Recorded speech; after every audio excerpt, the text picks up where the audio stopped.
시청자 여러분 안녕하십니까. 금요일 밤 여수 MBC 뉴스데스크 시작합니다.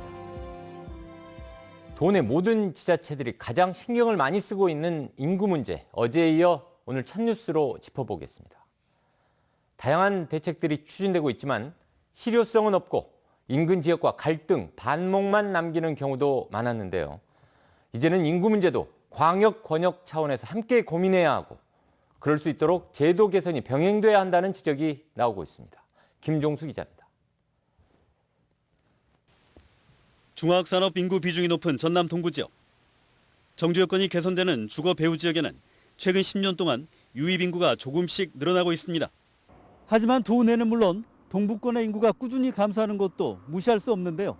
이런 가운데 연말마다 반복되는 인구 쟁탈전의 우려를 불식시키기 위해 지자체들의 공동 노력이 필요하다는 지적도 나오고 있습니다. 실제로 지난해 말과 비교해 도내 인구는 18,000여 명, 동부권 지자체들은 6천여 명이 빠져나가면서 광역만권 활력을 저해하는 원인으로 꼽히고 있습니다. 이에 따라 광역행정협의회 등 협의체를 통해 인구 유입 대책을 공통사항으로 제시하자는 목소리도 나옵니다. 행정통합 등 규모의 경제가 제시되는 추세에 맞춰 지자체 사이 불필요한 소모전을 줄여나가자는 겁니다.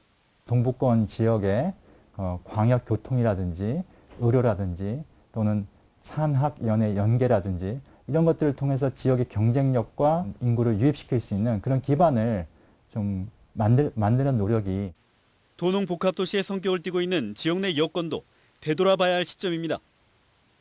최근 인구 증가로 고무돼 있는 순천시는 물론 동부권 내 농어촌 인구가 점차 줄고 있어 결국 면적 대비 인구수의 불균형이 지속될 수 있기 때문입니다.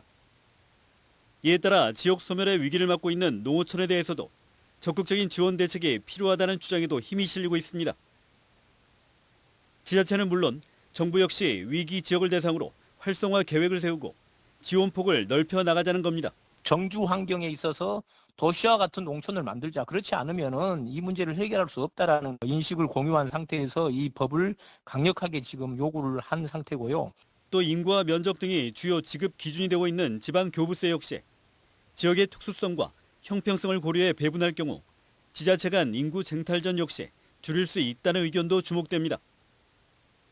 젊은 지역이란 상징성 못지않게 인구 유출과 저출산이란 해결 과제를 껴안고 있는 전남 동부 지역. 지방 분권 시대에 맞춰 잠재력과 경쟁력을 키우기 위한 인구 대책 마련이 민선 7기 지자체들에게 급선무가 되고 있습니다. MBC 뉴스 김종수입니다.